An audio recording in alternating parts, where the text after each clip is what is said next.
आज political talk पे हमारे साथ एक अहम शख्सियत मौजूद है।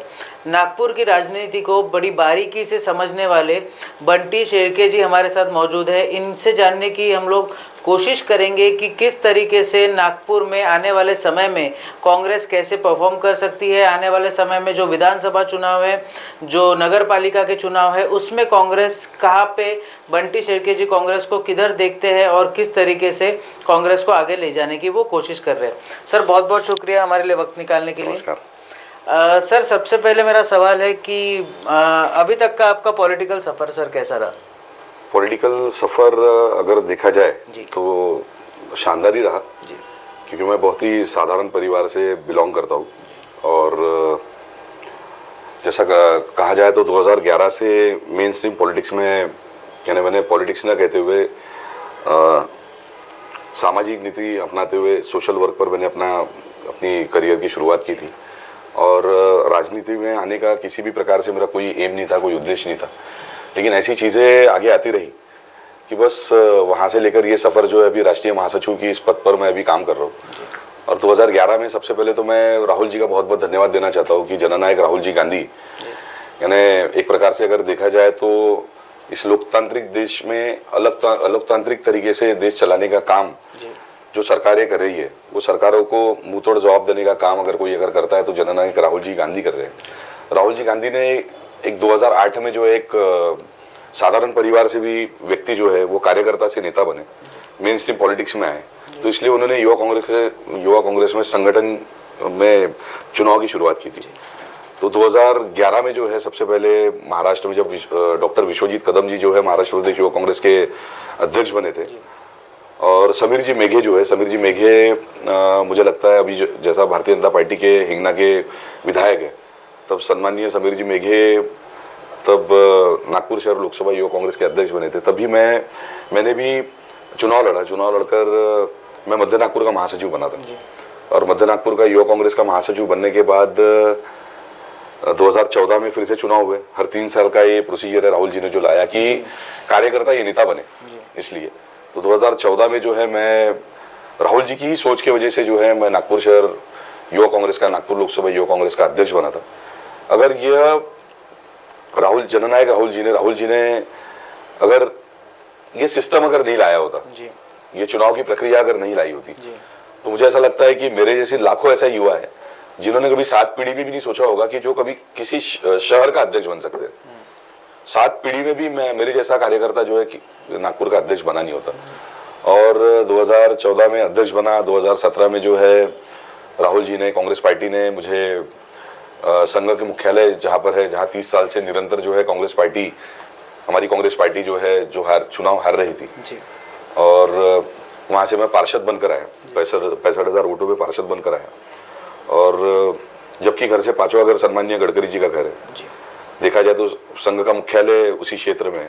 देखा जाए तो मेरे खुद के बूथ में जो है हेडगेवार जी ने राष्ट्रीय स्वयंसेवक संघ की स्थापना उन्होंने 1925 में की थी। तो ऐसे क्षेत्र में सम्माननीय प्रभाग क्रमांक 18 के सम्माननीय नागरिकों ने अपना आशीर्वाद देकर, अपना जनमत जो है वो देकर मुझे वहाँ से चुनकर दिया।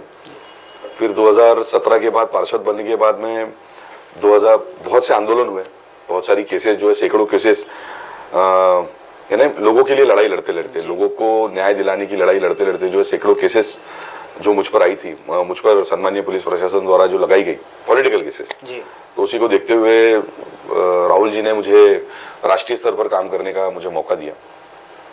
और मैं राष्ट्रीय सचिव तब बना था भारतीय कांग्रेस का, मध्य प्रदेश का प्रभारी बना, उसके बाद पंजाब का प्रभारी बना। पंजाब का प्रभारी बनने के बाद 28 सितंबर 2020 की बात है, भगत सिंह जी की जयंती रहती है। उसी दिन किसानों को न्याय मिलना चाहिए। सिंघू बॉर्डर पर, तिकरी बॉर्डर पर, गाजीपुर बॉर्डर पर जिस प्रकार से जो है लाखों किसान वहाँ पर जो है वहाँ बैठे हुए थे, तो वहाँ पर ट्रैक्टर चलाने का काम भी हमने इंडिया गेट के सामने किया था। वो सारी चीज़ें देखते हुए उसके बाद मुझे राहुल जी के माध्यम से और भारतीय युवा कांग्रेस के माध्यम से मुझे राष्ट्रीय महासचिव इस पद पर मेरी नियुक्ति की गई थी। बंटी सर, हम लोग अभी थोड़ा सा बीजेपी के टॉपिक पे आते हैं। महाराष्ट्र में 2.5 साल महाविकास आघाड़ी की सरकार चली है। अभी कुछ सालों से हम लोग देख रहे हैं कि महायुति की सरकार है। नागपुर में काफ़ी डेवलपमेंट दिखाई दे रहा है, सीमेंट रोड्स बन रहे हैं, हाईवेज बन रहे हैं, कई सारे प्रोजेक्ट्स नागपुर में आ रहे हैं। पर आपको कहीं लग रहा है कि एक बारिश ने जो लोगों के घरों में 5-5 फीट तक पानी भर गया, सीमेंट रोड का अनियोजित विकास जो कांग्रेस इसको कह रही है, इसके बारे में आपकी क्या राय है? नहीं, देखा जाए तो सीमेंट रोड, मैंने विकास की, मेनली विकास की परिभाषा क्या है जी, मैंने सीमेंट रोड बनाना ही विकास की परिभाषा है क्या? तो मैं, और मुझे ऐसा लगता है कि 23 सितंबर 2023 की बारिश देखने के बाद, जैसा आपने कहा कि 5-5 फुट तक, लेकिन गांधीनगर वगैरह अगर परिसर में अगर हम लोग गए, पश्चिम नागपुर के परिसर में, तो पश्चिम नागपुर के परिसर में 1.5 मंजिल तक पानी था। यानी इवन जो है दूसरे माले पे भी रहने वाला जो है वो तीसरे माले पर बेचारे के यहाँ पर, मैंने लोगों ने उनको अपने यहाँ पर आसरा दिया था, क्योंकि 2-2, 3-3 दिन जो है 2 माले तक पानी वहां पर ये हुआ था। तो विकास की, निश्चित रूप में विकास की ये परिभाषा नहीं है। और रही बात कि आपने भी कई सारी हीरोइंस जो रहती होगी या मॉडल्स रहती होगी, उनका मेकअप आपने देखा होगा, है ना? उनका मेकअप आपने देखने के बाद मुझे ऐसा लगता है कि ऊपर से तो मेकअप रहता हो, लेकिन चेहरा जो है, चेहरा आप सभी को पता है कि चेहरा उनका किस प्रकार से रहता है। तो बस वही है कि ऊपर से सीमेंट के रोड है, सीमेंट के रोड रहने के बाद में, क्योंकि नागपुर में देखा जाए, नागपुर कहीं है, कहीं पर भी कहीं है देश में, पॉपुलेशन ऑफ डेंसिटी बढ़ रही है, राइट, यानी जिसे हम मराठी में कहते हैं लोकसंख्या की घनता।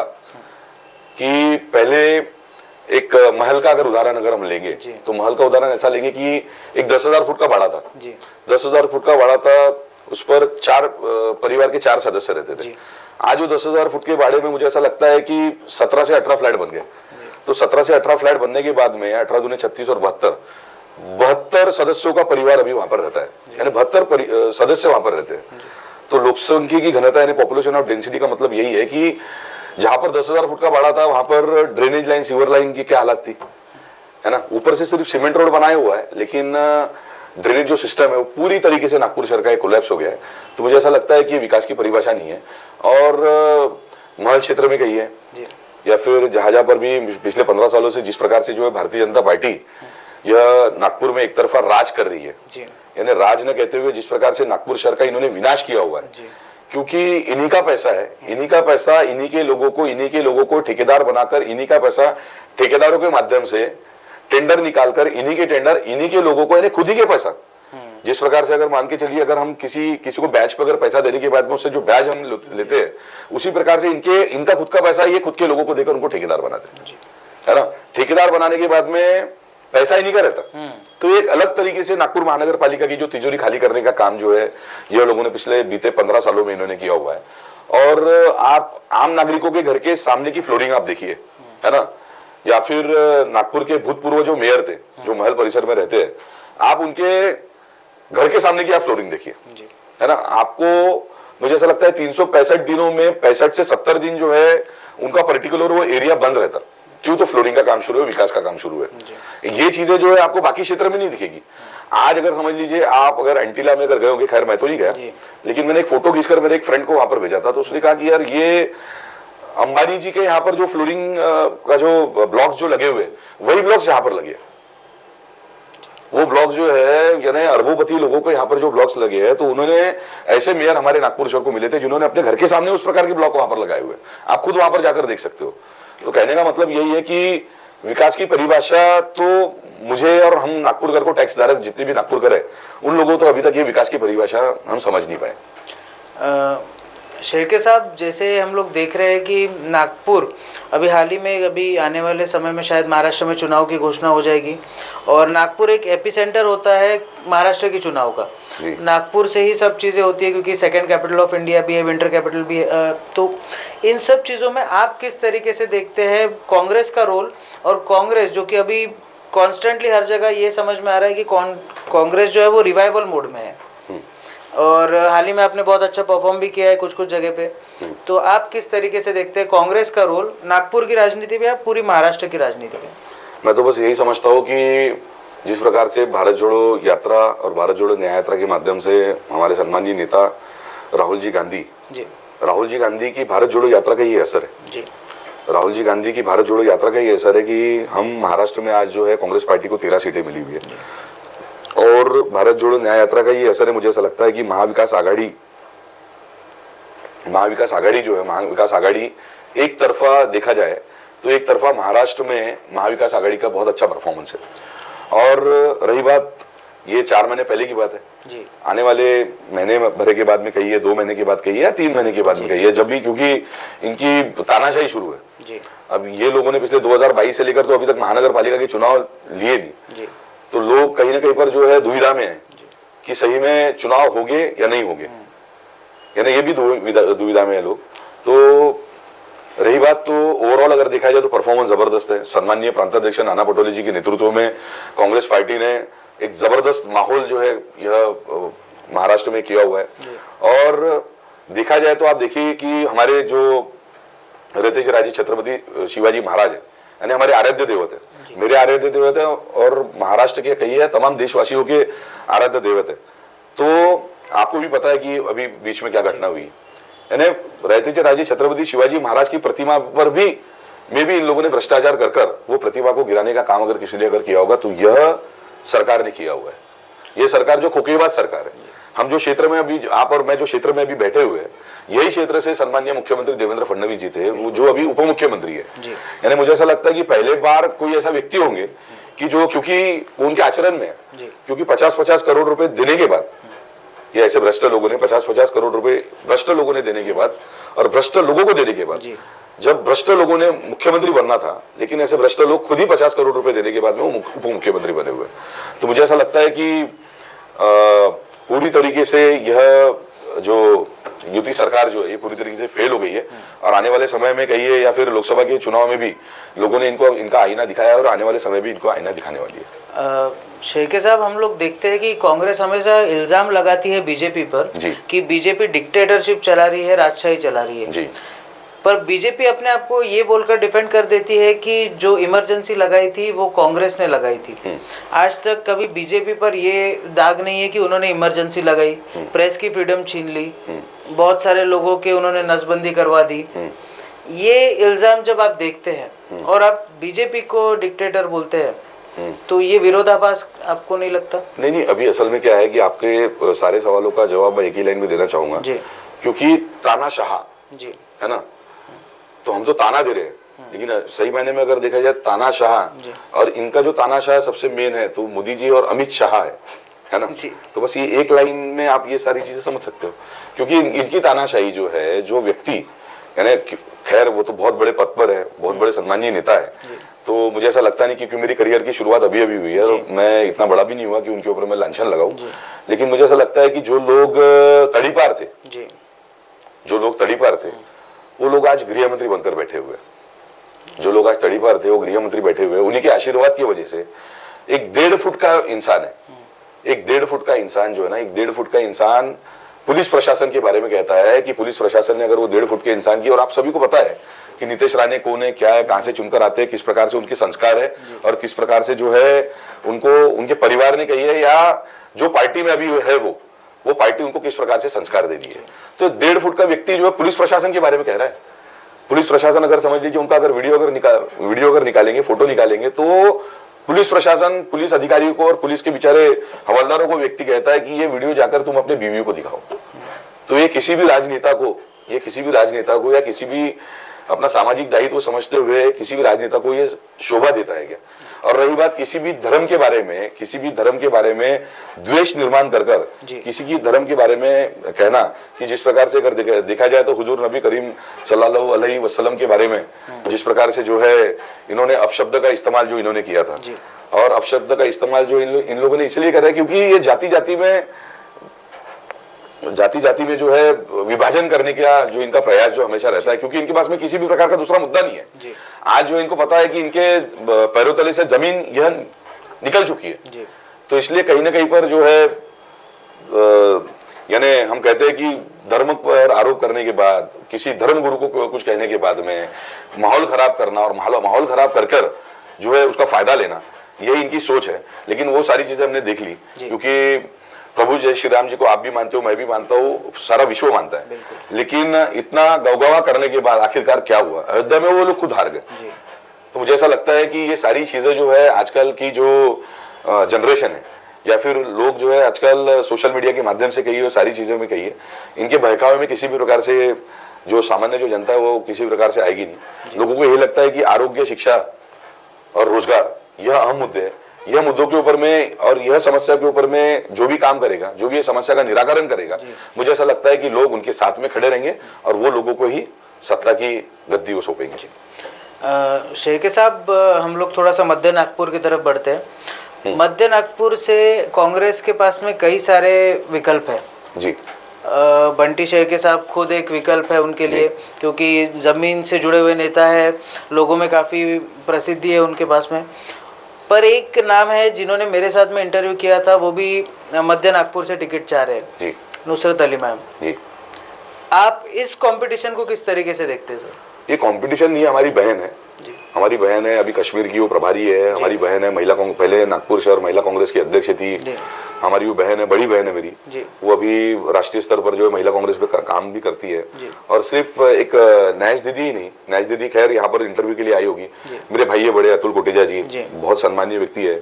मेरे भाई है, हमारे चाचा है रमेश पुणेकर जी, जो पार्षद भी थे, जो हलवा समाज से बिलोंग करते हैं और बहुत अच्छे नेता है। रमेश पुणेकर जी है, रमेश पुणेकर जी ने भी वहां पर टिकट के लिए आवेदन किया हुआ है। 27-28 लोग है उस पर। अगर देखा जाए तो जिस प्रकार से मैंने न्यायश दीदी का नाम लिया, अतुल कोटेजा जी का नाम लिया, रमेश पुणेकर जी का नाम लिया, हमारी बड़ी बहन है, हमारी चाची है नंदाताई पराते। नंदाताई पराते ने भी हलवा समाज के लिए बहुत ज्यादा आंदोलन आज तक किए है, कई केसेस उन्होंने खुद को लगाई और एक्टिव है। तो ये सभी का अधिकार है, मुझे ऐसा लगता है कि क्योंकि अकेले बंटी शेरके ने कही है, ये ठेका नहीं लिया है, ये कांग्रेस पार्टी है। कांग्रेस पार्टी जो है, जिस प्रकार से आपने जब ये एक तानाशाही डिक्टेटरशिप का आपने जो शब्दों का प्रयोग जो किया था कांग्रेस के लिए, लेकिन वो डिक्टेटरशिप अगर कांग्रेस में अगर रहती तो इतने लोग टिकट नहीं मांगते। आज जो है, आज हमारे कांग्रेस पार्टी में लोकशाही है और देखा जाए तो कांग्रेस यानी क्या है, कांग्रेस यानी जनता और जनता यानी कांग्रेस है, कांग्रेस यानी जनता और जनता यानी कांग्रेस है। उसी प्रकार से रमन पैगवार जी हमारे एक चाचा है नागपुर शहर युवक कांग्रेस का, जिस प्रकार से मैं 2014 से 2017 तक अध्यक्ष था, उसी प्रकार से कई सालों पहले रमन पैगवार जी भी नागपुर शहर के अध्यक्ष थे, उन्होंने भी टिकट मांगी हुई है। मोतीराम मुहाड़ीकर हमारे एक भाई है, ब्लॉक अध्यक्ष है, उन्होंने भी टिकट मांगी हुई है। तो सबका अधिकार है और मुझे लगता है कि पार्टी किसी को भी अगर टिकट देगी तो हम लोगों ने तो प्रांताध्यक्ष नाना पटोले जी की सामने आगे कही है या कहीं पर भी कही है, हम तो मंच के ऊपर से शपथ भी लेते हैं कि जो भी जिस पार्टी किसी को भी अगर टिकट देगी, हम उनके साथ में तन मन धन के साथ में और पूरी ताकत के साथ में, बस इतना ही है कि पार्टी को हमको जिताना है। पार्टी को, कांग्रेस पार्टी को इसलिए जिताना है क्योंकि लोगों की सेवा करना है। कांग्रेस यानी सेवा और सेवा यानी कांग्रेस, बस यही हमारा एक मुख्य उद्देश्य है। मान लीजिए शेरके साहब, जैसे अगर हम देखें कि बंटी शेरके को टिकट मिल गई जी, आप जीत कर भी आ गए जी, सबसे पहला काम बंटी सर क्या करेंगे? बंटी सर और साहब तो कहिए मत, क्योंकि मैं हम उम्र है जी, तो बस इतना ही है कि मूलभूत समस्याओं के लिए आज तक हमारी जो लड़ाई चल रही है जी। और देखा जाए तो अगर इतिहास अगर देखा तो करीब मुझे लगता है कि 150 के ऊपर केसेस जो है मेरे ऊपर और मेरे साथियों के ऊपर में 150 के ऊपर क्रिमिनल ना कहते हुए पॉलिटिकल केसेस लगी हुई है। और वो केसेस इसीलिए लगी हुई है क्योंकि मूलभूत समस्या का निराकरण जो है नागपुर महानगर पालिका के प्रशासन के माध्यम से करना चाहिए या फिर विधायक के माध्यम से होना चाहिए। क्योंकि कई बार तो ऐसा होता है कि कई विधायक कहते हैं कि नहीं, ये नाली गटर के लिए आप हमको क्यों फोन कर रहे हो। सांसद एक आध बार कह देता है कि नाली गटर की समस्या के लिए आप मुझे क्यों फोन कर रहे हो। लेकिन मुझे ऐसा लगता है कि सांसद रहे, मंत्री रहे, मुख्यमंत्री रहे, प्रधानमंत्री रहे, गृह मंत्री रहे, कि फिर कोई विधायक रहे, हर किसी का काम है, क्योंकि उसको वोट जो है, वोट अगर कोई व्यक्ति वोट अगर समझ लो विधायक के चुनाव में अगर दे रहा है तो वो पार्षद को भी दे रहा है, वो प्रधानमंत्री बनाने के लिए भी वोट दे रहा है, वो मुख्यमंत्री बनाने के लिए भी वोट दे रहा है। तो मुझे ऐसा लगता है कि मूलभूत समस्या का निराकरण करने के लिए हमने काम करना चाहिए। और रही बात मूलभूत समस्या ने क्या है, 23 सितंबर 2023 अगर आपने एक बार फिर से अगर आपने आपके मोबाइल के माध्यम से अगर देखा तो मूलभूत समस्या नागपुर की सबसे महत्वपूर्ण क्या है, तो ड्रेनेज लाइन, सीवर लाइन। रही बात 7 दिन 24 घंटे देने का पानी देने का वायदा जिन्होंने किया था, 25 साल एग्रीमेंट जो OCW RLCT वर्क कंपनी के साथ में जिनका एग्रीमेंट जो हुआ था, तो 7 दिन 24 घंटे का पानी के वायदा का क्या हुआ। आप कई क्षेत्र में जाइए, गाड़ी खाना जाइए, कर्नलबाग जाइए, सिरसपेट जाइए, शिवाजी नगर, भूतेश्वर नगर, नंदाजी नगर, जूनी मंगलवारी, आप तांडापेड़, बांग्लादेश है ना, मस्कासात जाइए, मोमिनपुरा जाइए, डोबी जाइए, अंसार नगर चाहिए, कई जगह पर 15 मिनट 20 मिनट 1-1 घंटे के ऊपर पानी नहीं आता। और आने के बाद में भी पानी आने के बाद में भी उसमें गटर का पानी लगा हुआ है। सर मूलभूत सुविधा में आप एक सुविधा भूल गए जो बहुत बड़ी समस्या बनी है यूथ के लिए, खास तौर पे अनएम्प्लॉयमेंट। अनएम्प्लॉयमेंट की बात करते करते मैं बस इतना ही कहना चाहूंगा कि मूलभूत सुविधा में और एक चीज है जी। जिस प्रकार से जो है मैं और मेरे साथी, हम तमाम साथी जो है मध्य नागपुर के गली गली में जाकर, हर गली में जाकर पिछले 37 दिनों से हम लोग फॉगिंग मार रहे हैं। पिछले 37 दिनों से हम लोग फॉगिंग मार रहे हैं। फॉगिंग यानी क्या है? नागपुर शहर में 10 जोन है, 38 प्रभाग है ना। हर जोन में अगर देखा जाए तो 1 लाख नागरिकों की जनसंख्या है। तो 1 लाख नागरिकों, सॉरी 1 लाख परिवार है जी। तो 1 लाख परिवार जहां पर है तो वहीं पर, वहां पर वो पर्टिकुलर जोन में, जैसा गांधीबाग जोन, मेरे क्षेत्र में गांधीबाग जोन आता है, मेरे क्षेत्र में 17 वाला जोन आता है, मेरे क्षेत्र में कुछ जो भाग है वो धंतोली जोन में भी आता है। हर एक जोन में मात्र हैंड फॉगिंग मशीन एक ही है। नागपुर शहर की अगर जनसंख्या अगर देखा जाए तो मुझे ऐसा लगता है कि 90 से 95% जो जनसंख्या है वो संकीर्ण गलियों में रहती है ना। 12 मीटर 18 मीटर के जो रोड पर, 24 मीटर के रोड पर जो है अधिकतर जनसंख्या रहती नहीं है। कमर्शियल, सेमी कमर्शियल वहां पर पार्ट है, तो वहां पर बड़ी फॉगिंग मशीन वहां पर घूमती। आपने देखा होगा बड़ी फॉगिंग मशीन, धुएं की जो मशीन जो आती है ना, क्योंकि डेंगू मलेरिया और चिकनगुनिया का जितना ज्यादा प्रकोप मुझे लगता है कि नागपुर, जिस प्रकार से आपने कहा कि हमारे यानी प्रदेश की उपराजधानी है, तो हमारे यहाँ पर वो सारी सुविधाएं फेल है। एक जोन में मात्र एक फॉगिंग मशीन, मात्र एक हैंड फॉगिंग मशीन। तो मैं और मेरे साथी, हमारा प्रयास इतना ही है कि लोगों को ये सारी बीमारी से दूर रखना और चिकनगुनिया, डेंगू, मलेरिया ऐसे मध्य नागपुर के सम्मानीय नागरिकों को इससे दूर रखना और उस पर इनकी मदद करना। एक चीज है। पानी की समस्या की हमने चर्चा की थी। अब जैसा मैं जिस प्रभाग का, मैं सम्मानीय जनता जनार्दन ने मुझे आशीर्वाद देकर मुझे 17-18 हजार वोट जहां पर दिए थे प्रभाग 18 में, है ना। और मध्य नागपुर का पिछले बार भी चुनाव लड़ा। मध्य नागपुर में मुझे ऐसा लगता है कि 45 से 48 हजार वोटों के ऊपर में हमारी कांग्रेस पार्टी कभी भूतनो भविष्य जो है कभी गई नहीं थी। लेकिन काम की सराहना करते हुए सभी कांग्रेसियों ने ताकत से काम कर वो आंकड़ा हम 48,000 से 72,000 वोटों तक लेकर गए। और ऐसे क्षेत्र से लेकर गए जहां पर संघ का मुख्यालय मोहन भागवत जी का मतदान है, आरएसएस का हेडक्वार्टर है, और आरएसएस की स्थापना जिन्होंने की थी सम्मानीय हेडगेवार जी ने, उनका निवास स्थान वहीं पर है। तो वहां पर कांग्रेस पार्टी ने 72,000, वो बंटी शेल के लिए वोट नहीं लिए, वो कांग्रेस पार्टी ने 72,000 वोट लिए थे। तो ऐसे जगह पर निरंतर हमारा सेवा भाव, हमारी सेवा जो है वहां पर शुरू है। और रही बात सफाई कर्मचारियों की, क्योंकि 7 दिसंबर को हमने सफाई कर्मचारियों के लिए मोर्चा निकाला था। यानी देश के प्रधानमंत्री मोदी जी ने कोविड 1 में और कोविड 2 में सफाई कर्मचारियों को कहा था कि आप जाओ, आप लोगों के घर की साफ सफाई कीजिए। जिस सफाई कर्मचारी के परिवार के किसी भी, जिस सफाई कर्मचारी को कुछ भी अगर हुआ तो हम लोग सानुग्रह निधि के माध्यम से आपको 50 लाख रुपए आपके परिवार को देंगे। यानी किसी की, कोई सफाई कर्मचारी की अगर डेथ हो गई, है ना, शहीद हो गया, जो कोविड योद्धा शहीद हो गया सफाई कर्मचारी, उनको 50 लाख रुपए देने का वायदा प्रधानमंत्री मोदी जी ने किया था। और वो छोटे छोटे कामठी कहिए, कनान कहिए, नगर परिषद, तहसील, ये क्षेत्रों में भी वहां के कर्मचारियों को पैसा मिला था। लेकिन नागपुर महानगर पालिका, जिस नागपुर महानगर पालिका का 3,366 करोड़ का बजट है, वो नागपुर महानगर पालिका के 28 सफाई कर्मचारी जो कोविड योद्धा शहीद हुए थे, उनको आज तक पैसे न देने का काम ये नागपुर महानगर पालिका ने किया था, और ये भारतीय जनता पार्टी ने किया था। तो इसके लिए हमने मोर्चा निकाला 7 दिसंबर को। तो सफाई कर्मचारियों की जो 10 मांगे थी, ये 10 मांगे में से 4 मांगे अभी तक पूरी हुई है। आने वाले समय में कहना क्या है कि आज तक इतनी पॉलिटिकल केसेस क्यों लगी? मुद्दा यानी क्या है? मुद्दा कांग्रेस बीजेपी, ये मुद्दा है ही नहीं। कांग्रेस बीजेपी, शिवसेना के 2 पार्ट, राष्ट्रवादी कांग्रेस के 2 पार्ट, वंचित आघाड़ी, एमआईएम, ये मुद्दा है ही नहीं। मुद्दा है कि लोगों की सेवा हम किस प्रकार से करें। ठीक है, तो जाति जाति में तेड़ निर्माण करना, सिर्फ जात के ऊपर में राजनीति करना, ये सारी चीजों से, क्योंकि हम लोग अभी 21वीं सदी में, ये सारी चीजों से हमने बाहर निकलना चाहिए। हम लोग अभी 1990 या 2000 के 2005 2010 के दशक में नहीं है, हम लोग अभी 2024 इस साल में। तो मुझे ऐसा लगता है ये सारी चीजों के ऊपर में, क्योंकि सम्मानीय विकास ठाकरे जी जो नागपुर शहर कांग्रेस कमेटी के अध्यक्ष है, जो लोकसभा का चुनाव भी लड़े, 1,37,000 वोटों से मात्र जिन्हें पराजय मिली, क्योंकि जो भी लड़ने वाले भारतीय जनता पार्टी के उम्मीदवार थे, उनका तो ये कहना था कि मैं घर के बाहर निकलूंगा नहीं, मैं 5 लाख वोटों के ऊपर में मैं चुन के आने वाला हूँ। लेकिन कांग्रेस के सिपाहियों ने जो है भारतीय जनता पार्टी को उनकी जगह भी दिखाई, है ना।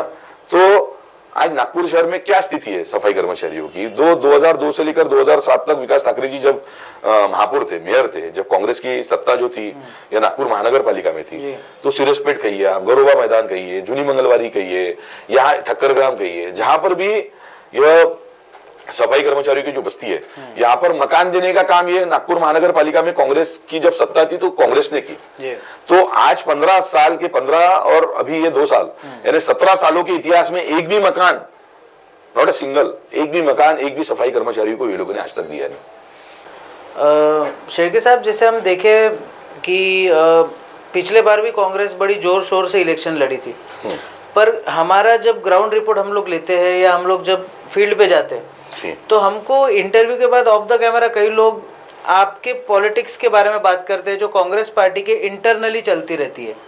एक नेता अगर ऊपर चढ़ रहा है कांग्रेस पार्टी का, तो वही पार्टी का नेता दूसरे को नीचे खींचने में लगा हुआ है। तो इससे पार्टी को जो नुकसान होता है, इससे आप लोग कैसे डील करते हैं, या फिर आपको इस चीज का अगर आपको पता है तो क्यों इसके खिलाफ कांग्रेस कुछ नहीं कर रही है? नहीं, देखिए, कांग्रेस, मैंने आपको पहले भी कहा कि कांग्रेस यानी सीमित नहीं है जी, है ना। कांग्रेस जो एक समंदर है जी। तो इस पर जो है कि मैंने आपको जैसा पहले भी कहा कि एक नई चीज आपको कहूंगा जी कि किसी भी पार्टी में जी मुझे ऐसा लगता है कि 4 प्रकार के नेता रहते हैं जी। एक रहते हैं जमीन पर मेहनत करने वाले, बिल्कुल, जो कार्यकर्ता से नेता बनते हैं। बिल्कुल। एक रहते हैं काड़ी करने वाले जी। तो जिनका काम ये रहता है कि नहीं यार, जो काम कर रहा है सिर्फ काड़ी करो, तो परेशान होते रहेगा, हर पार्टी में रहते हैं। और एक रहते हैं बिना मेहनत के नेता जी, जो किसी भी प्रकार से जो है धरातल पर शून्य है जी, लेकिन उनको सिर्फ मंच चाहिए, जी, है ना। उन्हें, क्योंकि बेचारा काम करने वाला जो कार्यकर्ता जो सही मायने में नेता है, जी, जो मंच के जो नीचे बैठा हुआ जो रहता है, वो सही मायने में जो है ना वो नेता है। और वो जो नेता है वो कहता है कि यार ये बिना मेहनत करने वाले नेता जो है मंच के ऊपर में बैठा हुआ है, ये तीसरा। और एक चौथा जो नेता रहता है वो 7 रुपए स्क्वायर फीट का नेता रहता है, क्योंकि फ्लेक्स बैनर के जो रेट है वो 7 रुपए स्क्वायर फीट के रेट है। तो ये 4 प्रकार के नेता रहते हैं। तो और सभी पार्टी में रहते हैं, और सभी पार्टी में जयचंद भी रहते हैं, है ना। वो कोई भी पार्टी रहे, तो ये सारी चीजों से डील जो है डील करते आए हुए है। और रही बात, ये हमारी पार्टी की विशेषता है। जी, जी। शेरके साहब, आपने पिछले सवाल में एक चीज छोड़ दी, अनएम्प्लॉयमेंट। जी। अगर शेरके साहब जीत कर आते हैं, शेरके साहब नहीं, शेरके सिर्फ बंटी, अगर आप जीत के आते हैं जी, तो अनएम्प्लॉयमेंट को किस तरीके से डील करेंगे? क्योंकि युवाओं की बहुत बड़ी समस्या है ये। आज युवा पढ़ा लिखा है फिर भी बेरोजगार है। तो इसके लिए कुछ ना कुछ रोड मैप हम सबको मिलकर लाना पड़ेगा। कांग्रेस पार्टी या फिर आपने कुछ सोचा होगा कि मैं मैनिफेस्टो में ये बताऊंगा या ये करूंगा? जनता का मैनिफेस्टो रहेगा जी। और रही बात आपके चैनल के माध्यम से मैं पहली बार ये कहना चाहता हूँ जी, क्योंकि आपने कहा कि आप अगर जब चुनकर आओगे, तो मुझे ऐसा लगता है कि चुनकर आने के लिए मैं आपके चैनल के माध्यम से महाराष्ट्र टीवी 24 को ये कहना चाहता हूँ कि प्रतिवर्ष मैं 2 करोड़ रोजगार दूंगा जी। प्रतिवर्ष मैं आपको 2 करोड़ रोजगार दूंगा, है ना। तो ये तो मेरा एक वायदा हो गया जी कि प्रतिवर्ष मैं आपको 2 करोड़ रोजगार दूंगा। बिल्कुल। और रही बात नागपुर महानगर पालिका के माध्यम से भारतीय जनता पार्टी ने नागपुर के टैक्स पेयर्स के पैसों के माध्यम से इन्होंने महारोजगार मेळावे लगाए थे। जी जी। महारोजगार मेळावे लगाए थे। मेळावे लगाने के बाद में हर मेळावा पर महारोजगार मेळावा जो है या नागपुर शहर में 12 महारोजगार मेळावा लगाए जी। और महारोजगार मेळावा लगाने के बाद में हर मेळावा का खर्चा जो था वो 60 लाख रुपए था। 12 60, 12 72, 7 करोड़ 20 लाख रुपए खर्चा हुआ। 7 करोड़ 20 लाख रुपए खर्चा होने के बाद में 15 करोड़ रुपए इन्होंने उसकी मार्केटिंग के ऊपर में खर्चा किए।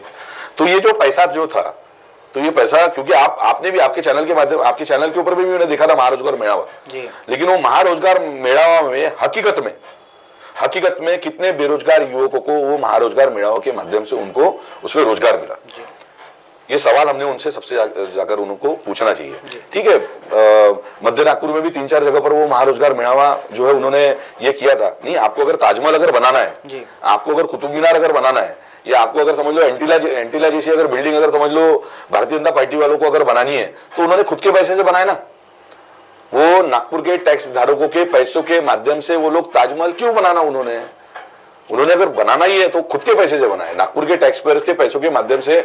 आज कहीं पर भी जो स्पोर्ट्स कॉम्प्लेक्स भी थे, तो स्पोर्ट्स कॉम्प्लेक्स खत्म। और रही बात रोजगार की आप कहीं पर भी जाओ, मेयो जाओ, मेडिकल जाओ, डागा जाओ, कहीं पर भी जाओ, वहां पर जाने के बाद में निजीकरण।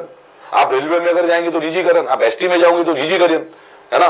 ये सरकार के समय में जिस प्रकार से अगर समझ लीजिए कि कुछ एसटी ड्राइवर जो थे, जो बेचारों ने सेवा प्रदान जिन्होंने की थी, और हजारों ड्राइवर्स थे, हजारों कंडक्टर्स थे, है ना, वो लोगों ने कोविड में सेवा दी थी मैंने एसटी महामंडल को।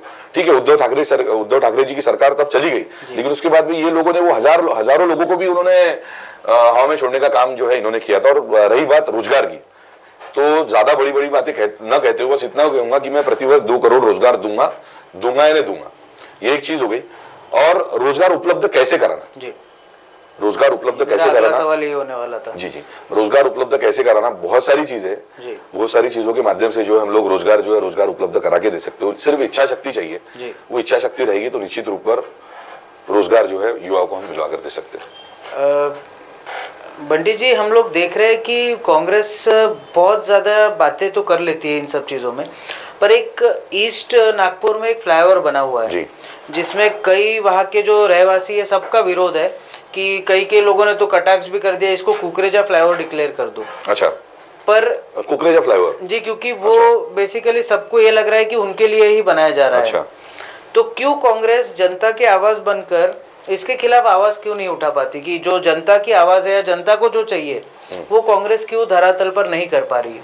मैं आपको एक चीज बताना चाहूंगा कि महाविकास आघाड़ी जिस प्रकार से कांग्रेस, राष्ट्रवादी और शिवसेना जी, हमारे तीनों पार्टी के सम्मानीय नेताओं ने मिलकर जो है यह फ्लाईओवर का विरोध भी किया था जी, जिसमें सम्मानीय हमारे बड़े भाई दुनेश्वर पेटे जी भी थे जी, उसमें मेरे भाई सहदेव गोसावी जी भी थे जी, और हमारे नेताओं के ऊपर, हमारे कार्यकर्ताओं के ऊपर में 353 का गुना दाखिल भी जो है ये सरकार ने किया था और पुरजोर विरोध जो है हमने उसमें किया था। हमारे साथी उसमें 2 दिन 48 घंटे जो थे वो जेल में भी थे, सहदेव गोसावी, दुनेश्वर पेटे जी और सभी सम्मानीय नेतागण जो थे, तो पुरजोर विरोध भी हुआ। कहीं ना कहीं पर मुझे ऐसा लगता है कि जैसा आप ही ने कहा कि कुकरेजा ब्रिज है वो, तो वो बाहर के जितने भी लोग अभी नागपुर में आते हैं तो वो लोग कहते थे कि नागपुर तो स्मार्ट सिटी है जी, बनने के कगार पर है, लेकिन वही लोग जो फ्लाईओवर के बाद में उन्हें पता लगा कि ये स्मार्ट सिटी नहीं है, पेरिस सिटी है जी। तो ये पेरिस सिटी के लिए जो है, क्योंकि आम जन का कहना है जी, ये मेरा कहना नहीं है, बिल्कुल ये आम जन का कहना है। और आप ही ने कहा कि कुकरेजा ब्रिज है जी, ये विधान भवन जो है हमारा, विधान भवन के सामने महानगर पालिका के जस्ट बगल में बाटा की, आपने देखा होगा ग्राउंड फ्लोर पर बाटा का शोरूम और ऊपर स्टेप बाय स्टेप एक बिल्डिंग है बहुत बड़ी। तो सिक्योरिटी पर्पज की वजह से वो बिल्डिंग का काम अधूरा है, उसके बाद में शासन ने उसकी अनुमति नहीं दी। ठीक है, वहां से कुछ ही मीटर पर, यानी कुछ ही मीटर पर वो बिल्डिंग के ऊपर अगर हम लोग खड़े भी अगर हुए तो हमारा साया वो बिल्डिंग पर पड़ेगा। एक बहुत बड़ी बिल्डिंग विसीए के बगल में बैठी हुई है, इन्फिनिटी टावर। तो इन्फिनिटी टावर भी सम्मानीय कुकरेजा जी के है ना, तो उन्हें क्यों वहां पर अनुमति दी गई और वो बिल्डिंग का काम क्यों रोका गया था? तो कहने का मतलब बस इतना ही है कि आम जन का भी वो ब्रिज को विरोध है, बस उनकी पेरिस सिटी तक वहां पर जो है लोगों को सुविधा हो, उनके वहां पर फ्लैट के दाम वहां पर बढ़े, जो फ्लैट 25, 30, 40 लाख रुपए का फ्लैट है वो 4 करोड़ में, 3 करोड़ में बिके। तो बस ये उसमें कुकरेजा जी का गलती नहीं है। सबसे पहली हमारी शुरुआत क्या हुई थी कि भारतीय जनता पार्टी के नेताओं का पैसा, वो भारतीय जनता पार्टी के नेताओं का पैसा इन्होंने नागपुर महानगर पालिका की तिजोरी में से चुराया हुआ पैसा, ये खुद के घर की तिजोरी में डाला हुआ पैसा, खुद के ठेकेदार जो है, खुद के ठेकेदारों के हाथ में दिया हुआ पैसा, उनके माध्यम से जो है यह अनियमित रूप से किए हुए विकास काम और फिर से महानगर पालिका के बैंक के माध्यम से वही पैसा भारतीय जनता पार्टी के नेताओं की तिजोरी में आ रहा है। और वही चीज है ब्रिज और वही चीज है यह पेरिस सिटी। तो यह देवेंद्र का भेजा और माल का हमारा कुकरेजा। बस मैं इतना ही। शेखर साहब, इसमें सिर्फ एक चीज़ करेक्ट कर दो कि महाराष्ट्र टीवी 24 ये नहीं कहता ये कुकरेजा ब्रिज इसको बना दो, ये हमारे पास जो वहाँ के जनरल बाइट्स है लोगों की या जो हम ग्राउंड रिपोर्ट कलेक्ट करते हैं, लोगों का ये मानना है कि इससे हमको तकलीफ हो रही है, इस रोड पे ब्रिज की ज़रूरत नहीं थी, इसको आप कुकरेजा ब्रिज डिक्लेयर कर दो। तो ये हमारे पास में वहाँ के शेखर साहब, मैं ये जानना चाहता हूँ, हम लोग सबकी बात कर लेते हैं बट दिव्यांगजन है उनकी बात कोई ज़्यादा करता नहीं है, वो भी हमारे देश का एक हिस्सा है, वो भी हमारे इकोनॉमी में कंट्रीब्यूट करते ही है, उनके लिए इतना बड़ा बजट दिया जाता है बट उनके लिए कुछ कल्याणकारी योजनाएं नहीं आ पाती। क्या लगता है इसके पीछे का रीजन? मैं आपको एक चीज बताना चाहूंगा कि हमारे देश का हिस्सा नहीं है, हमारे देश का सबसे प्रमुख और सबसे अहम हिस्सा है जी, क्योंकि कोई दिव्यांग जो हमारा भाई है, किसी को आंख नहीं है, किसी को हाथ नहीं है, किसी को कान नहीं है, किसी को पैर नहीं है, कोई देख नहीं सकता, कोई बोल नहीं सकता, कोई सुन नहीं सकता, कोई डेफ एंड डम है, तो ऐसे हमारे दिव्यांग जो भाई है, मैंने आपको पहले भी कहा कि 12 दिनों में हमने 7 विधानसभा गिराव जो है विधान भवन के बाहर इस बार किए थे, 7 दिसंबर से लेकर तो 19 दिसंबर तक, जो 17 जो चला हुआ था, तो उस पर एक सबसे मुख्य हमारा मुद्दा जो था, अहम भूमिका जो थी, वो हमारी दिव्यांग भाइयों के लिए थी। तो आज नागपुर महानगर पालिका का बजट जो है वो 3,366 करोड़ का बजट है। ये 3,366 करोड़ के बजट में 5% निधि, ये 5% निधि दिव्यांग भाइयों के लिए आरक्षित है। 5% निधि यानी कहीं ना कहीं पर 160 से 168 करोड़ रुपए हर साल दिव्यांग भाइयों के ऊपर में खर्चा होना चाहिए। 2011 के सेंसस के हिसाब से मुझे लगता है कि 14,500 से 15,000 दिव्यांग सम्मानीय बंधु जो है हमारे नागपुर शहर में, ग्रामीण की बात मैं अलग नहीं कहूंगा, तो 3,366 करोड़ रुपए जो है यह, उसमें से 5% निधि दिव्यांग भाइयों के लिए आरक्षित रहती, लेकिन नागपुर महानगर पालिका ने आज तक उनके ऊपर में 1 करोड़ रुपए भी खर्चा नहीं किया। हमने उनका मोर्चा 12 दिसंबर को निकाला हुआ था, और विधानसभा सत्र के बाद में जब ये सोए हुए महानगर पालिका की कुंभकर्णी नींद में सोई हुई महानगर पालिका जो थी, क्योंकि हमारे यहाँ के नागपुर महानगर पालिका के कमिश्नर जो है उनका नाम भले अभिजीत चौधरी जी है, लेकिन उनके नाम के पहले डॉक्टर लिखा हुआ है, तो मुझे तो कहीं ना कहीं पर लगता है कि वो डॉक्टर नहीं कंपाउंडर है, और भारतीय जनता पार्टी के साथ में मिलकर भ्रष्टाचार करने में ऑलराउंडर है। यानी डॉक्टर नहीं कंपाउंडर है, भारतीय जनता पार्टी के साथ में मिलकर भ्रष्टाचार करने में ऑलराउंडर है। उनको ये चीज समझना चाहिए कि दिव्यांगों के 3,366 करोड़ के बजट में 5% निधि अगर इनके लिए आरक्षित अगर होती है, तो बंटी शेल्के और बंटी शेल्के के सहकारियों के माध्यम से, युवा कांग्रेस के माध्यम से, कांग्रेस पार्टी के माध्यम से अगर उनका विधान भवन के ऊपर में मोर्चा लेकर जाने के बाद, उसके बाद ही इन्होंने क्यों 50-50 हजार रुपए दिए, और मात्र 50,000 रुपए, जबकि उनके लिए आरक्षित जो है 150 करोड़ के ऊपर पैसा उनके लिए आरक्षित है, और हर साल खर्चा होना चाहिए। अब पंतप्रधान आवास योजना के माध्यम से जो भी बिल्डिंगें वाठोड़ा में बनी होंगी, उपलवाड़ी में बनी होंगी, तो वहां पर नागपुर महानगर पालिका दिव्यांग भाइयों के लिए वहां पर फ्री में फ्लैट ले नहीं सकती है क्या? ये पैसा तो आखिरकार पैसा किसका है? मेरा आपका आम जनता का पैसा है। आम जनता जो टैक्स जो हम लोग पे करते हैं, तो क्यों पे करते हैं कि दिव्यांग भाइयों को उस पर सुविधा मिलना चाहिए। दिव्यांग भाइयों को कहिए हम लोग टैक्स क्यों पे करते हैं? अगर किसी दिव्यांग भैया ने कही है, मैंने कही है, आपने कही है, किसी ने भी अगर टैक्स अगर पे अगर नहीं किया, तो नागपुर महानगर पालिका के ऑटो घूमते, ऑटो बेइज्जती करेंगे कि फलाना फलाना व्यक्ति ने टैक्स पे नहीं किया हुआ है, इनका घर हम सील कर रहे करके। तो घर सील करने के बाद में क्या लिखा रहता है उसके ऊपर में, है ना, यानी बेइज्जती करेंगे उसकी। लेकिन किसी भी प्रकार की जो शासकीय जो योजनाएं है, यानी वो योजनाएं, फिर वो आयुष्मान की योजना हो, संजय गांधी की योजना हो, संजय गांधी निराधार अनुदान योजना अंतर्गत राजीव गांधी अपना संजय गांधी निराधार अनुदान योजना अंतर्गत कुटुंब अर्थ सहायक योजना हो, है ना, श्रावण बाल योजना हो, तो ये सारी जो योजना है, योजना के माध्यम से जो है, ये योजना के लिए कभी नागपुर महानगर पालिका ने ऑटो घुमाए है क्या? नागपुर महानगर पालिका ने अगर समझ लीजिए किसी भी कर में अगर शास्त्री अगर देती है, तो वो सारी चीजें जो है, सारी चीजें आम जन तक पहुंचाई हुई है क्या? बांधकाम मजदूर जो महामंडल अंतर्गत, बांधकाम महामंडल अंतर्गत जो योजना है, तो ये किसका दायित्व बनता है?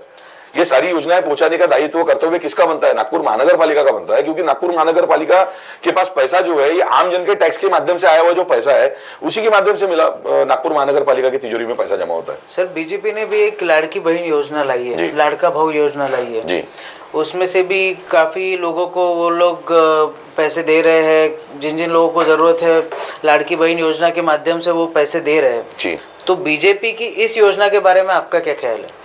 नहीं, मैं उस पर ज्यादा नहीं कहना चाहूंगा, क्योंकि आज ही की बात है जी। तो मैंने सबसे पहले जयचंद का नाम लिया था जी।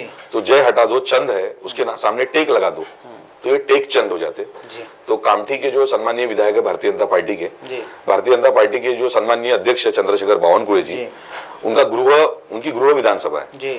वो ऊर्जा मंत्री भी बने थे, तो कामठी विधानसभा क्षेत्र से चुनकर आके ऊर्जा मंत्री बने थे, तो बाद में उन पर आरोप प्रत्यारोप उठे लगे, क्या उनका अमित शाह जी के साथ में हुआ, क्या नहीं हुआ मुझे पता नहीं, उनकी टिकट कटी, टेक चंद जी को वो टिकट मिली, वो विधायक जो है वहां पर चुनकर आया, और आज उन्होंने आरोप लगाया हुआ है, उन्होंने कहा है कि ये रेवड़िया है, चुनाव आ रहा है करके हमारी सरकार जो है रेवड़िया बांट रही है, मैं बाकी लोगों जैसी फोकनाड़बाजी नहीं करूंगा, ये सब फोकनाड़बाजी है और ये सिर्फ रेवड़िया है। ये हमारी अगर सरकार अगर फिर से अगर आई भी, तो ये रेवड़िया फिर से मिलना बंद हो जाएगी, और फिर से हम आखिरी में रेवड़िया बांटना शुरू करेंगे। मैंने नहीं कहा, आप उनका वीडियो देख सकते हो, ये टेकचंद सावरकर जी जो भारतीय जनता पार्टी के विधायक है, और चंद्रशेखर बावनकुळे जी भारतीय जनता पार्टी के जो महाराष्ट्र के अध्यक्ष है, यानी फडणवीस जी और चंद्रशेखर बावनकुळे जी, इनको घर का आहेर देने का काम टेकचंद सावरकर जी ने किया हुआ है। आखिरी 2 सवालों के ऊपर चलते हैं सर, आपका बहुत समय ले लिया हमने। शेरके साहब, हम लोग देख रहे हैं, शेरके साहब नहीं जी, शेरके जी, हम लोग देख रहे हैं कि जैसे नागपुर की राजनीति बड़ी उथल पुथल सी चल रही है जी। पहले कांग्रेस और बीजेपी दोनों में बड़ी टक्कर हुआ करती थी, फिर शिवसेना भी उसमें रहती थी, पर अभी हम लोग देख रहे हैं कि एक नया फ्रंट खुल रहा है आम आदमी पार्टी का। आम आदमी पार्टी भी देख रहे हैं कि उनके साथ में एक सिंपैथी वेव भी है, उनके साथ में बहुत सी चीज़ें हैं, और वो एक जोर शोर से महाराष्ट्र की राजनीति में और नागपुर की खासतौर पर राजनीति में अपने पांव जमाने की कोशिश कर रहे हैं। क्या इससे कांग्रेस को डरना चाहिए या क्या सोचते हैं आप? नहीं, मैं तो निश्चित रूप में सभी का अधिकार है ना। आम आदमी पार्टी के साथ में हम लोग लोकसभा का चुनाव भी हमने लड़ा था जी। आम आदमी पार्टी के सम्मानीय कार्यकर्ताओं ने, नेताओं ने बड़ी पुरजोर तरीके से जो है हमारे सम्मानीय लोकसभा के उम्मीदवार सम्मानीय विकास ठाकरे जी का काम भी उन्होंने किया था। और मैं बस इतना ही कहना चाहता हूँ कि पार्टी कोई भी आए, देखिए पार्टी कांग्रेस, बीजेपी, राष्ट्रवादी, सेना या फिर आम आदमी पार्टी, मुझे ऐसा लगता है कि सभी ने एक उनका स्वभाव रहना चाहिए कि MANAGE मैनेज नहीं होना चाहिए। मैनेज नहीं होना चाहिए, यानी आंदोलन करो, लेकिन आंदोलन करने के बाद में मैनेज मत होना। आंदोलन करो, सफाई कर्मचारियों के लिए आंदोलन करो, लेकिन किस प्रकार से BVG का और AG का ठेका मिलता है क्या, उसके लिए आंदोलन मत करो, मैनेज मत होना। RTO चेक पोस्ट के लिए अगर समझ लीजिए आंदोलन अगर किया, कि मेरी खुद की सरकार थी, बताना भूल गया आपको, 2.5 साल जो थी महाविकास आघाड़ी की सरकार थी, तो कोई भी सरकार रहे, संसार का नियम है, गलतियां सभी से कुछ ना 1-2 गलतियां होती है। वो गलतियां जब मेरे समक्ष जब आई, मेरे और मेरे साथियों के समक्ष जब आई कि इस प्रकार से बॉर्डर के ऊपर में धांधली चलती है, तो हम लोगों ने वहां पर विरोध किया। हमारी सरकार थी, हमारी सरकार का विरोध किया, और सरकार का विरोध करने के बाद मैं, मेरे साथ में मेरा साथी नागपुर शहर युवा कांग्रेस का अध्यक्ष तौसीफ खान, मेरा मध्य नागपुर युवा कांग्रेस का साथी नयन तरवड़कर, हम तीनों जेल गए थे 19 दिन हमारी खुद की सरकार में। तो बात आम आदमी पार्टी की कही है, राष्ट्रवादी की कही है, शिवसेना की कही है, किसी की भी कही है, सबका उद्देश्य एक ही रहना चाहिए कि अच्छे समाज को हमको बनाने के लिए हमको प्रयास करना चाहिए और मैनेज नहीं होना चाहिए। आप मध्य नागपुर में या यूँ बोल लीजिए कि पूरे महाराष्ट्र में आने वाले समय में कांग्रेस की स्थिति कैसी देख रहे हैं, या महाविकास आघाड़ी की स्थिति कैसी देख रहे हैं? क्योंकि अभी तक सीट शेयरिंग पे कोई आपका बना नहीं है बराबर, और साथ ही साथ कोई सीट्स में ज़्यादा डिमांड कर रहा है, कोई कम कर रहा है, कुछ हो रहा है, बहुत से इश्यूज़ है। पर नागपुर को किस तरीके से आप देखते हैं कि नागपुर किस तरीके से और किस पक्ष में मुड़ेगा, आपको लगता है? नहीं, मुझे ऐसा लगता है कि लोकसभा का जो चुनाव था जी, और एक फिर से एक बार सभी कार्यकर्ताओं को, फिर वो महाविकास आघाड़ी के कोई भी कार्यकर्ता हो जी, उनको एक नई संजीवनी मिलने का काम जो है वो इसलिए हुआ है क्योंकि कुछ लोग कहते थे कि हम लोग 5 लाख वोटों से जीतने वाले हैं, है ना। तो वो जो उनकी लीड थी वो मात्र 1,38,000 वोटों से चुनकर आए। नागपुर शहर में 2200 बूथ है, ये 2200 बूथ में हर बूथ पर 25-28 भी वोट अगर मिले होते तो हमारे नागपुर शहर का चित्र कुछ और होता। जिस प्रकार से 13 और 14 यानी 13 सीटें और एक सांगली पैटर्न जो हमारे नेता डॉक्टर विश्वजीत कदम जी ने करके दिखाया है, वो एक वहां के सांसद, ऐसे 14 सांसद जो है ये मान के चलिए कांग्रेस पार्टी के चुनकर आए हुए हैं महाराष्ट्र में जी। लेकिन ये सांसद, ये लोकसभा के चुनाव में उद्धव बाळासाहेब ठाकरे जी उबाठा शिवसेना का ग्रुप हो, शरद चंद्र पवार जी, सम्मानीय शरद चंद्र पवार जी का राष्ट्रवादी का सारा गुट हो, सभी नेता कार्यकर्ता हो, उन्होंने पूरी ताकत से कांग्रेस के उम्मीदवार का उन्होंने समर्थन किया था और पूरी ताकत से उन्होंने, मुझे तो ऐसा लगता है कि कांग्रेस पार्टी के कार्यकर्ताओं से ज्यादा ताकत से उन लोगों ने काम किया था, क्योंकि उनको धोखा दिया था, त्यांच्या पाठीवर छुरा घोपसणं आपण जे म्हणतो ना, तर त्या लोकांच्या, त्या सन्माननीय त्यांच्या नेत्यांच्या पाठीमध्ये छुरा खोपण्याचं काम जे आहे एकनाथ शिंदेजी, देवेंद्र फडणवीसजी या लोकांनी मिळून त्यांनी केलेलं होतं, त्याच्यामुळे अजून अग्रेसिव्हली त्या लोकांनी काम केलं होतं। तो निश्चित रूप से मुझे ऐसा लगता है कि प्रांताध्यक्ष नाना पटोले जी, हमारे सम्मानीय महाराष्ट्र प्रभारी रमेश चेन्निथला जी, सम्मानीय हमारे नेता बाळासाहेब थोरात जी, सम्मानीय हमारे नेता विजय वडेट्टीवार जी, सम्मानीय हमारे नेता मुकुल वासनिक जी, सम्मानीय हमारे नेता अविनाश पांडे जी, सम्मानीय हमारे नेता सुनील केदार जी, सम्मानीय विकास ठाकरे जी, मुत्तेमवार जी, अनीस अहमद जी, नितिन राउत जी, सतीश चतुर्वेदी जी, प्रफुल्ल गुर्दे जी, ये सभी लोग जो है, सभी लोग इस पर वो लोग, उनका निर्णय रहेगा जी। मैं अभी अपनी बात कह के जाऊंगा तो छोटा मुंह बड़ी जबान का ये होगा, तो मुझे ऐसा लगता है कि पार्टी जो भी निर्णय लेगी और पार्टी एक अच्छा निर्णय लेगी, मुझे ऐसा लगता है कि यहाँ नहीं कहीं और, या कहीं नहीं यहाँ पर, इस प्रकार से सारी चीजें देखते हुए, क्योंकि मुख्य उद्देश्य यही है कि यह भ्रष्ट लोगों को यह महाराष्ट्र से हटाना है और महाविकास आघाड़ी की सरकार और महाराष्ट्र की जनता की सरकार यह बनाना, यही हमारा एकमात्र उद्देश्य है। बहुत बहुत शुक्रिया सर, आपने हमारे लिए वक्त निकाला। तो ये थे बंटी शेरके साहब, जिन्होंने बड़ी बेबाकी से अपनी राय रखी। हर मुद्दों पर कोई भी सवाल को इन्होंने डॉज करने की कोशिश नहीं की, कोई भी सवालों से बचने की इन्होंने कोशिश नहीं की। कांग्रेस के तेज तर्रार नेता बंटी शेरके साहब ने हमारे साथ शेयर किया आने वाले विधानसभा चुनाव में किस तरीके से कांग्रेस की रणनीति रहेगी और किस तरीके से कांग्रेस महाराष्ट्र में सरकार बनाएगी। इन सब मुद्दों पे सरकार की क्या राय है और किस तरीके से बंटी सर ने हम सब के साथ शेयर किया कि किस तरीके से आने वाले समय में ये सब चीज़ों को आगे बढ़ाएंगे। पॉलिटिकल टॉक पे आगे हम लोग फिर किसी बड़ी शख्सियत से बात करेंगे, नागपुर के किसी अहम पॉलिटिशियन से बात करेंगे और उनसे भी जानने की कोशिश करेंगे कि उनके क्या विचार है और वो क्या सोचते हैं आने वाले विधानसभा चुनाव के बारे में।